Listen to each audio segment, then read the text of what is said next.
Hello everybody. तो medieval history की शानदार क्लास में आप सभी का स्वागत है। मिडवल हिस्ट्री का जो हमारा पहला टॉपिक या चैप्टर बनता है वो पहला चैप्टर बनता है भारत पर मुस्लिम आक्रमण। ठीक है, यानी कि भारत पर किन मुस्लिम शासकों ने सबसे पहले आक्रमण किया।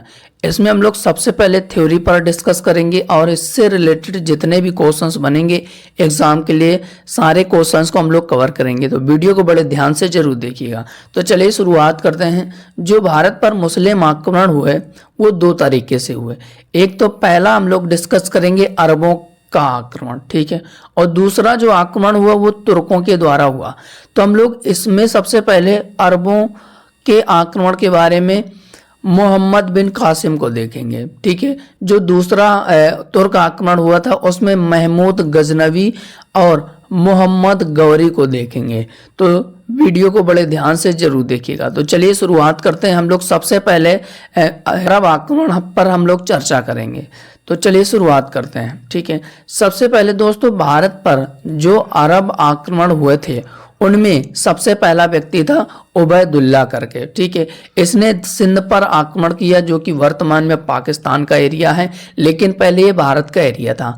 ठीक है, तो इसने 711 ईस्वी में भारत पर आक्रमण किया उबैदुल्ला ने, लेकिन ये भारत में मारा गया। ठीक है, और इसका जो आक्रमण था वो असफल रहा। ठीक है, फिर इसके बाद दूसरा आक्रमण हुआ बुदैल के द्वारा। ठीक है, और ये भी इसका आक्रमण जो कि असफल रहा और मारा गया। इसके बाद बात आती है जब तीसरा आक्रमण होता है भारत में अरबों के द्वारा।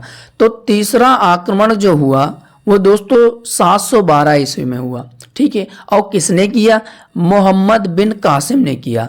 तो ये एक क्रूर शासक और एक बहुत ही खतरनाक मुस्लिम शासक था जो कि इसने 712 ईस्वी में मोहम्मद बिन कासिम नाम के एक शासक ने भारत पर आक्रमण किया और इसका जो आक्रमण था वो सफल रहा और इसने सबसे पहले भारत में सिंध के राजा दाहिर को पराजित करके ये युद्ध जीत गया। ठीक है, फिर 713 ईस्वी में मुल्तान को भी इसने हासिल कर लिया और इसके बाद इसने मुस्लिम शासन स्थापित कर दिया। क्वेश्चन यहां से बनेगा कि 712 ईस्वी में किसने भारत पर आक्रमण किया था? तो मोहम्मद बिन कासिम ने किया था। ठीक है, और इसका जो आक्रमण था सफल रहा, लेकिन 711 ईस्वी में उबैदुल्ला ने जब आक्रमण किया था तो वो आक्रमण जो कि असफल रहा था। ठीक है, और जब इसने मुस्लिम शासन स्थापित कर दिया तो इसने वहां पे जजिया कर लगा दिया, यानी कि भारत में इसने मुस्लिम शासन स्थापित किया और जजिया कर लगाया गया। ठीक है, अब जजिया कर गैर मुसलमानों से लिया जाने वाला एक प्रकार का कर था, लेकिन ब्राह्मण, बूढ़े, बच्चे, महिला और विकलांग लोगों से जजिया कर नहीं लिया जाता। तो क्वेश्चन यहाँ से एक बनेगा कि सबसे पहले जजिया कर किसने लगाया? तो मोहम्मद बिन कासिम ने लगाया। कब लगाया? 712 ईस्वी में। ठीक है, और इसने अपना मुस्लिम शासन स्थापित करने के बाद। ठीक है, अब बात आती है कि जो जजिया कर इसने लगाया तो सबसे पहले कहां पर लगाया? तो ये भारत के सिंध प्रांत के देवल में जजिया कर लगाया इसने सबसे पहले, वहां से इसने स्टार्ट किया मोहम्मद बिन कासिम। ठीक है, MBK का मतलब है मोहम्मद बिन कासिम ने। ठीक है, चलिए अब इसके बाद हम लोग जजिया कर के बारे में डिस्कस करें कि जो ब्राह्मणों पर मोहम्मद बिन कासिम ने तो जजिया कर नहीं लगाया था, लेकिन ब्राह्मणों पर जो जजिया कर लगाया गया था वो फिरोज शाह तुगलक के द्वारा लगाया गया था। तो ये एक इंपॉर्टेंट क्वेश्चन बनेगा कि ब्राह्मणों पर जजिया कर किसने लगाया? तो फिरोज शाह तुगलक ने लगाया। ठीक है, फिर इसके बाद 1564 ईस्वी में अकबर ने जजिया कर को समाप्त कर दिया। ठीक है, यानी कि मोहम्मद बिन कासिम ने जजिया कर लगाया, लेकिन मोहम्मद बिन कासिम ने ब्राह्मणों, बूढ़े, बच्चे और महिलाएं, विकलांग लोगों पर जजिया कर नहीं लगाया, लेकिन ब्राह्मणों पर जो जजिया कर लगाया वो फिरोज शाह तुगलक ने लगाया। ठीक है, और 1564 ईस्वी में अकबर ने जजिया कर को क्या कर दिया?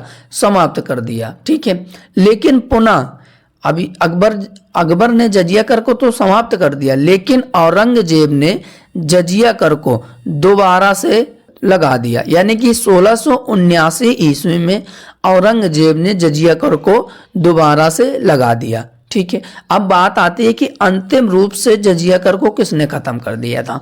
तो जजिया कर को अंतिम रूप से मोहम्मद शाह रंगीला ने समाप्त कर दिया था, बिल्कुल। ठीक है, तो ये यहाँ से इंपॉर्टेंट क्वेश्चंस बनेंगे जजिया कर से रिलेटेड, तो ये आपको याद रखना है। ठीक, चलिए अब मोहम्मद बिन कासिम का भारत आने का कारण क्या था। मोहम्मद बिन कासिम भारत पर आक्रमण करके अपना शासन स्थापित किया, तो उसका आने का कारण क्या था। ठीक, जो उसका आने का कारण था यानी कि मुस्लिम राज्य को स्थापित करना, बिल्कुल बात सही है। ठीक है, और भारत एक धनी देश था, उसको लूटकर यहाँ से धन को ले जाना। ठीक है, और इस्लाम धर्म का प्रचार प्रसार करना आने के कारण थे, तो ये भी आपको याद रखना है।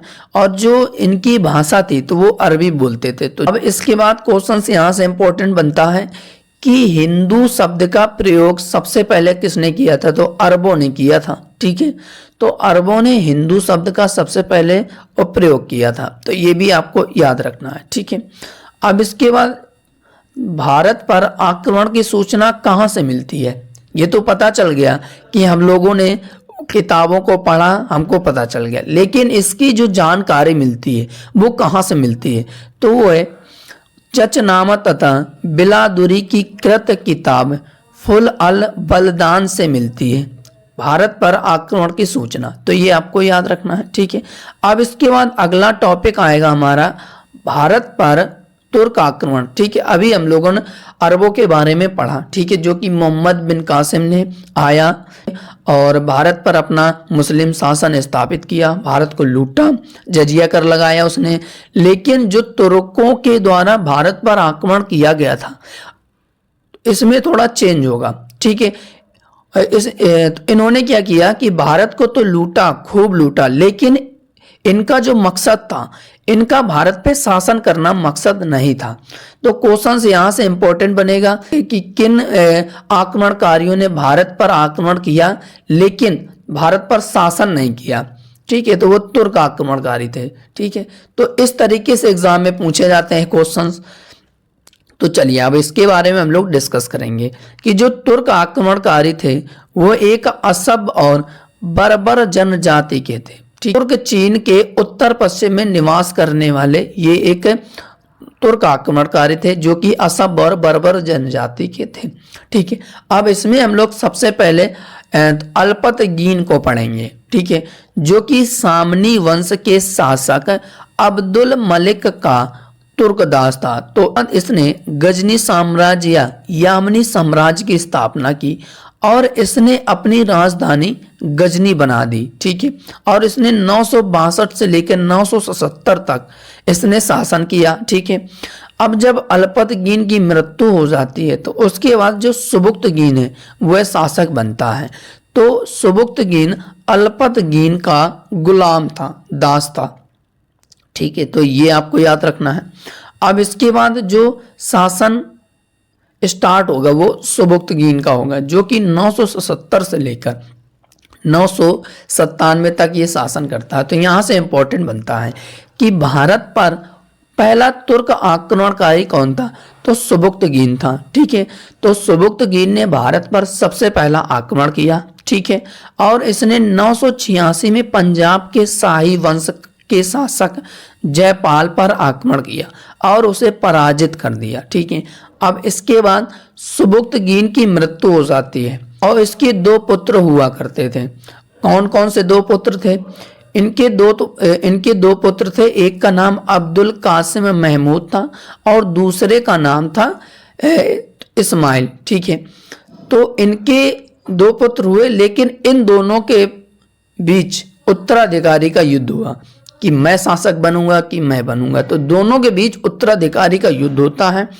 इसके बाद अब्दुल कासिम महमूद जो कि आगे चलकर इसको महमूद गजनवी के नाम से जाना जाएगा। ठीक है, महमूद गजनी या गजनवी के नाम से इसको जाना जाएगा।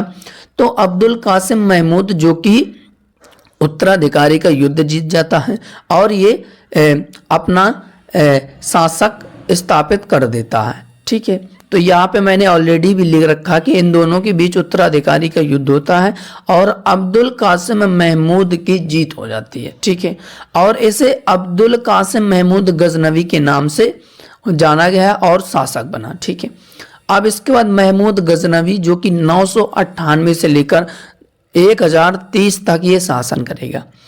तो सुबुक्तगीन की मृत्यु के बाद महमूद गजनवी जो कि 998 ईस्वी में ये गद्दी पर बैठ जाता है।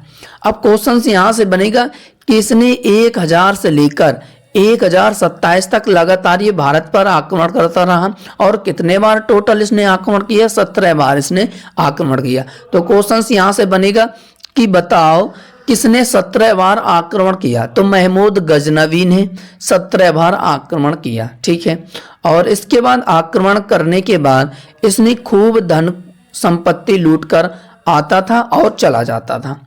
यानी कि हर बार ये लूटता था, फिर चला जाता था, फिर आता था, फिर चला जाता था, फिर आता था, फिर चला जाता था।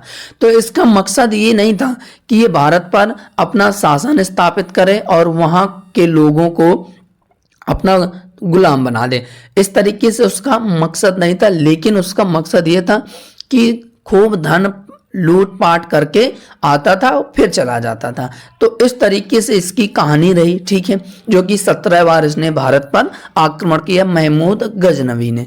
चलिए अब इसके बाद आगे, अब जो 17 बार इसने आक्रमण किया उसकी लिस्ट भी लगा रखी है। अब इससे यहाँ से सिर्फ एक ही क्वेश्चन इंपॉर्टेंट बनता है। हालांकि इसने 17 बार आक्रमण किया तो 17 बार आक्रमण के क्वेश्चंस नहीं पूछे जाते। क्वेश्चंस यहाँ से इंपॉर्टेंट पूछा जाएगा कि जो सोमनाथ मंदिर था उसमें आक्रमण किसने किया था पहले? तो महमूद गजनवी ने किया था। कब किया था?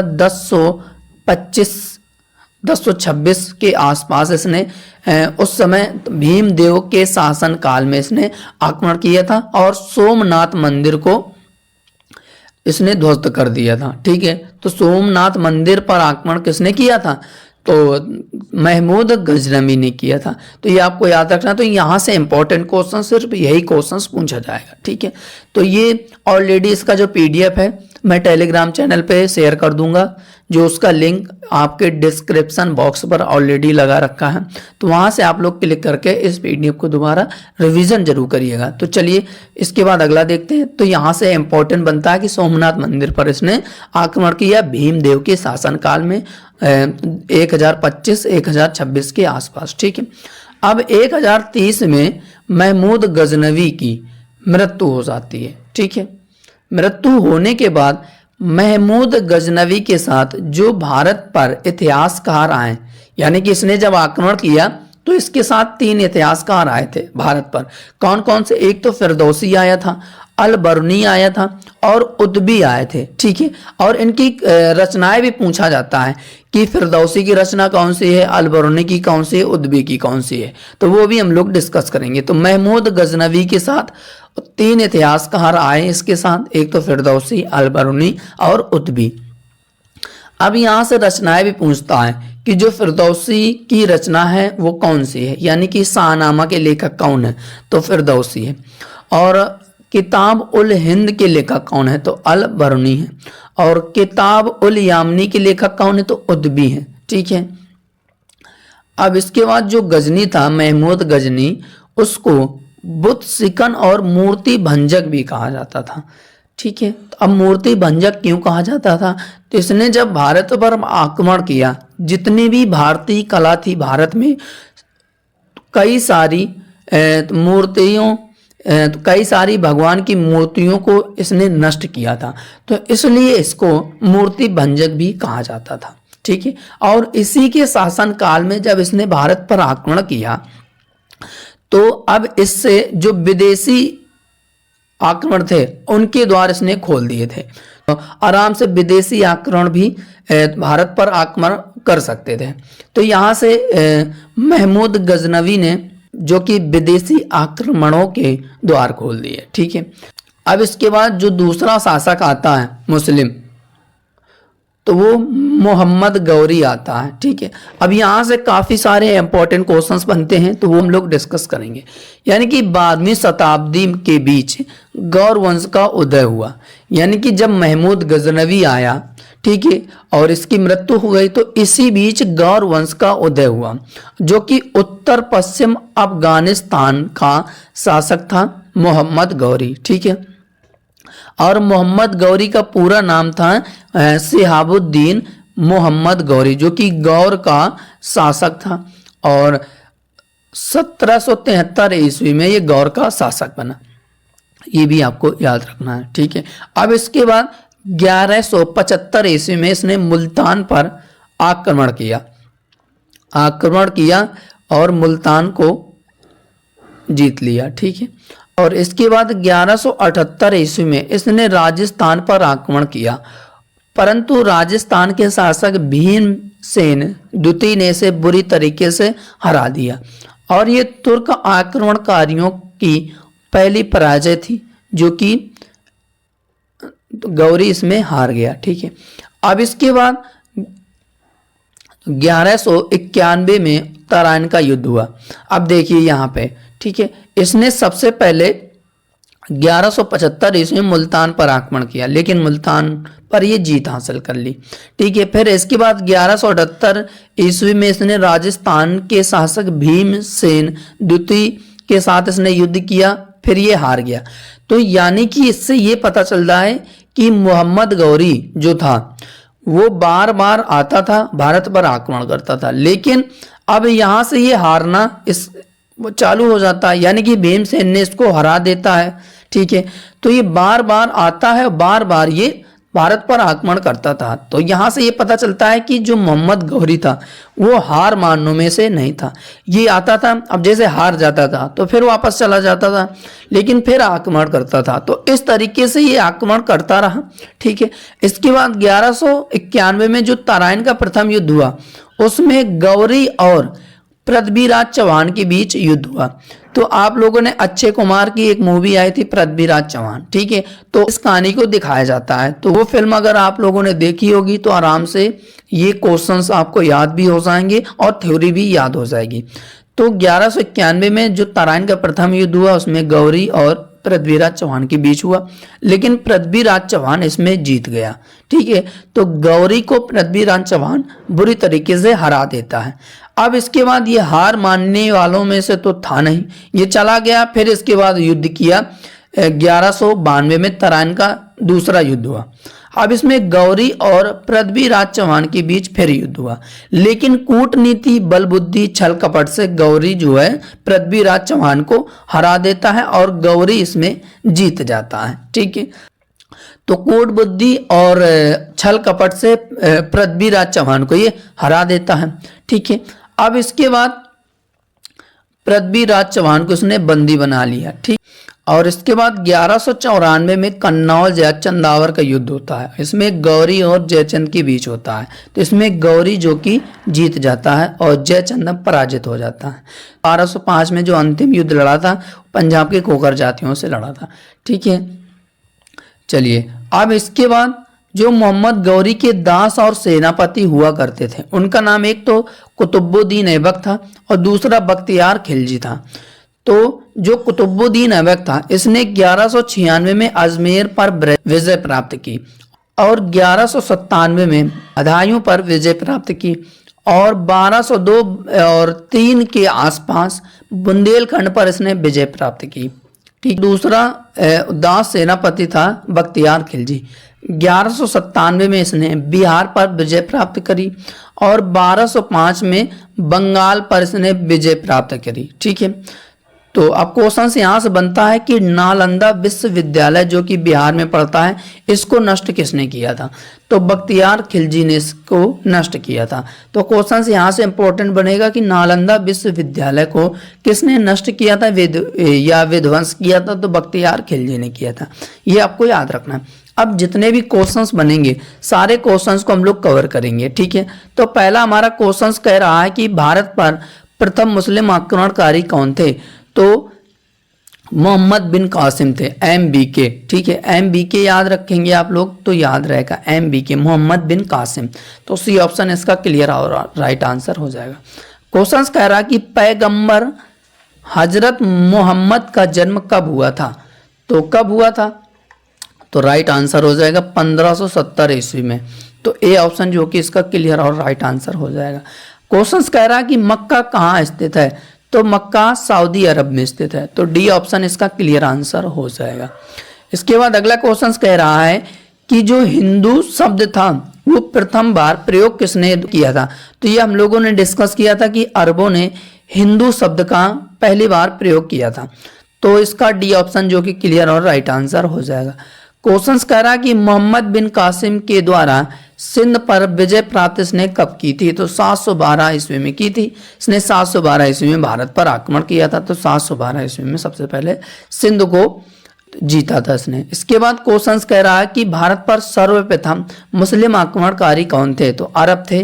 ठीक है, इसके बाद तुर्क आए थे। ठीक है, ये भी आपको याद रखना है। चलिए, इसके बाद अगला क्वेश्चन कह रहा कि मोहम्मद बिन कासिम था तो एक अरब आक्रमणकारी था। तो सी ऑप्शन इसका क्लियर आंसर हो जाएगा।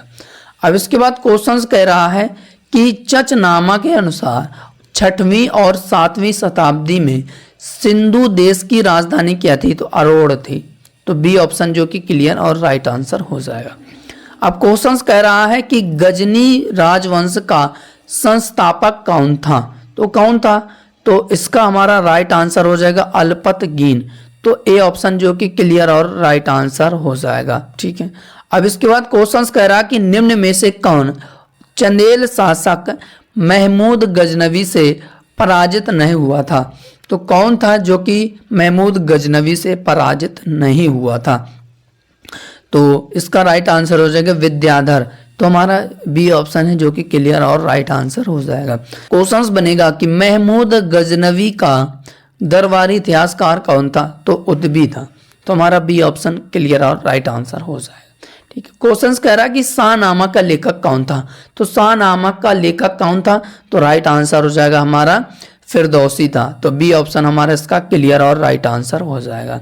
अब क्वेश्चन कह रहा है कि पुराणों का अध्ययन करने वाला प्रथम मुसलमान कौन था? तो कौन था? तो राइट आंसर हो जाएगा हमारा अल बरूनी। तो हमारा सी ऑप्शन क्लियर और राइट आंसर हो जाएगा। इसके बाद क्वेश्चन कह रहा है कि महमूद गजनी के साथ भारत आने वाला प्रसिद्ध इतिहासकार कौन था? तो कौन था? तो अल बरूनी था, और एक तो उदबी था, और एक कौन था? फिरदौसी। ठीक है, ये 3 इतिहासकार आए थे महमूद गजनवी के साथ भारत।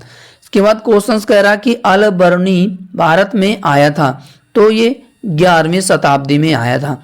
तो हमारा सी ऑप्शन इसका क्लियर और राइट आंसर हो जाएगा। क्वेश्चन कह रहा कि महमूद गजनी के साथ भारत आने वाला मुस्लिम विद्वान कौन था? तो अल बरूनी था। ठीक है, घुमा फिरा के इस तरीके से क्वेश्चंस पूछे जाते हैं एग्जाम में। क्वेश्चंस कह रहा कि किसने महमूद गजनवी के हमले के बाद सोमनाथ मंदिर को दोबारा से निर्माण कराया था? तो किसने कराया था? तो अच्छा क्वेश्चन है। तो इसका हमारा राइट आंसर हो जाएगा भीमदेव ने। तो बी ऑप्शन क्लियर आंसर हो जाएगा। और जो महमूद गजनी ने आक्रमण किया था तो इस सोमनाथ मंदिर पर, तो इसका 16वां आक्रमण था। तो यहाँ से ही क्वेश्चन इंपॉर्टेंट बनता है। तो बी ऑप्शन क्लियर आंसर हो जाएगा। क्वेश्चन कह रहा कि किसने एक तरह संस्कृति मुद्रा लेख के साथ चांदी के सिक्के निर्गित किए थे? तो किसने किए थे? तो राइट आंसर हो जाएगा महमूद गजनवी। तो हमारा बी ऑप्शन क्लियर और राइट आंसर हो जाएगा। क्वेश्चंस बनेगा कि निम्नलिखित में से मध्य एशिया के किस शासक ने 1192 ईस्वी में उत्तर भारत को जीता था? तो शिहाबुद्दीन मोहम्मद गौरी ने। ठीक है, तो हमारा इसका सी ऑप्शन जो कि क्लियर और राइट आंसर हो जाएगा। क्वेश्चन कह रहा कि मोहम्मद गौरी को सबसे पहले किसने पराजित किया था? तो किसने किया था? तो भीम द्वितीय के द्वारा। तो ए ऑप्शन हमारा इसका क्लियर और राइट आंसर हो जाएगा। अब क्वेश्चन बनेगा कि मोहम्मद गौरी ने जयचंद को किस युद्ध में पराजित किया था? तो किस युद्ध में पराजित किया था? तो चंदावर का युद्ध था जो कि 1194 ईस्वी में लड़ा था। इसमें गौरी ने जयचंद को हरा दिया था। चलिए, इसके बाद अगला क्वेश्चन कह रहा कि निम्नलिखित में से कौन राजा मोहम्मद गौरी द्वारा चंदावर के युद्ध में पराजित किया गया था? मोहम्मद गौरी के द्वारा चंदावर के युद्ध में पराजित किया था। किसे किया था? तो राइट आंसर हो जाएगा जयचंद को किया था। तो हमारा बी ऑप्शन इसका क्लियर और राइट आंसर हो जाएगा। क्वेश्चन कह रहा कि 1194 के चंदावर के युद्ध में मोहम्मद गौरी ने किसे हराया था? तो जयचंद को हराया था। तो बी ऑप्शन इसका क्लियर और राइट आंसर हो जाएगा। चलिए इसके बाद अगला क्वेश्चन कह रहा कि युद्ध जिसमें भारत में मुस्लिम शक्ति की स्थापना हुई, तो राइट आंसर हो जाएगा तराइन का द्वितीय युद्ध। तो हमारा बी ऑप्शन क्लियर और राइट आंसर हो जाएगा। इसके बाद ये क्वेश्चंस में कह रहा कि इनको कालानुक्रम में व्यवस्थित करना है। ठीक है, कि सबसे पहले कौन शासक आया। ठीक है, तो सबसे पहले महमूद गजनवी आया। ठीक है, इसके बाद मोहम्मद गौरी आया, इसके बाद चंगेज खां आया और इसके बाद तैमूर आया। तो इसका कोड हमारा हो गया 2314। तो 2314 यहाँ पे बी ऑप्शन पे है, तो बी ऑप्शन हमारा क्लियर आंसर हो जाएगा। ठीक है, कालानुक्रम भी आपको याद रखना पड़ेगा कि सबसे पहले किसने आक्रमण किया, क्योंकि एग्जाम में पूछा जाता है। चलिए इसके बाद अगला क्वेश्चन कह रहा कि किस मुस्लिम शासक के सिक्कों पर देवी लक्ष्मी की आकृति बनी थी? तो राइट आंसर हो जाएगा मोहम्मद गौरी। तो ए ऑप्शन हमारा इसका क्लियर आंसर हो जाएगा। क्वेश्चन कह रहा कि भारत में मोहम्मद गौरी ने किसको प्रथम अख्ता प्रदान किया था? तो कुतुबुद्दीन ऐबक को। तो हमारा बी ऑप्शन जो कि क्लियर और राइट आंसर हो जाएगा। क्वेश्चन कह रहा कि मोहम्मद गौरी के किस दास ने बंगाल एवं बिहार पर विजय प्राप्त करी थी? तो बख्तियार खिलजी ने। ठीक है, तो हमारा इसका सी ऑप्शन क्लियर आंसर हो जाएगा। ठीक है, और इसने दोस्तों नालंदा विश्वविद्यालय को विध्वंस भी किया था, तो ये भी आपको याद रखना है। चलिए अगला क्वेश्चन कह रहा है कि बिहार का प्रथम मुस्लिम विजेता कौन था? तो बख्तियार खिलजी था। तो सी ऑप्शन हमारा इसका क्लियर और राइट आंसर हो जाएगा। क्वेश्चन कह रहा है कि नालंदा बिहार का विध्वंस किसने किया था? तो बख्तियार खिलजी ने किया था। तो ए ऑप्शन हमारा इसका क्लियर आंसर हो जाएगा। क्वेश्चन कह रहा है कि रेशम बुनकारों की श्रेणी में जानकारी निम्नलिखित में से किस शिलालेख से मिलती है? तो राइट आंसर हो जाएगा दसपुर शिलालेख से। तो ए ऑप्शन हमारा इसका क्लियर और राइट आंसर हो जाएगा। तो दोस्तों ये रहे भारत पर मुस्लिम आक्रमण से रिलेटेड जितने भी क्वेश्चंस और थ्योरी जो कि आने वाली सभी प्रतियोगी परीक्षाओं के लिए इंपॉर्टेंट थी, सारे हम लोग क्वेश्चंस को डिस्कस किए हैं। अगर सेशन अच्छा लगा हो तो ईमानदारी से चैनल को सब्सक्राइब जरूर कर लीजिएगा और साथ ही साथ दोस्तों लाइक, कमेंट और शेयर जरूर करिएगा। इसका जो PDF है आपको टेलीग्राम चैनल पे मिल जाएगा। तो हम लोग अगली क्लास पर मिलेंगे, तब तक के लिए जय हिंद, जय भारत।